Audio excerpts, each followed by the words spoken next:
Шановний Володимир Юрійович, щиро вітаю вас зі світлим святом Великодня. Нехай цей день принесе у ваш дім мир, тепло та благополуччя. Бажаю міцного здоров'я, невичерпної енергії, вірю у власні сили та впевненість у завтрашньому дні.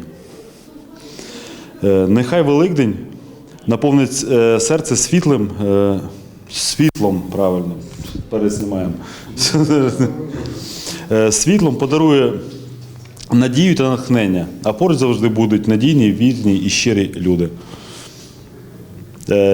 Дякуємо за допомогу батальйону безпілотних систем 78-ї окремої десантно-штурмової бригади.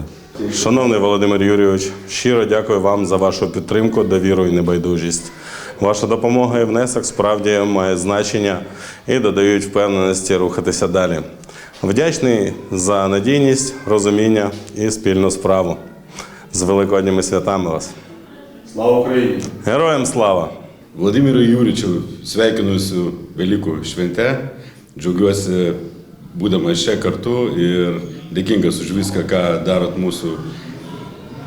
mūsų brigadai, Sumų bendruomeniai. Gindami Ukrainą, jūs ginate ir mano mylimą šalį Lietuvą. Ačiū Jums. Kartu iki pergalės. Слава Україні! Героям слава! Слави Лєтові! Смерть ворогам! Алелюя.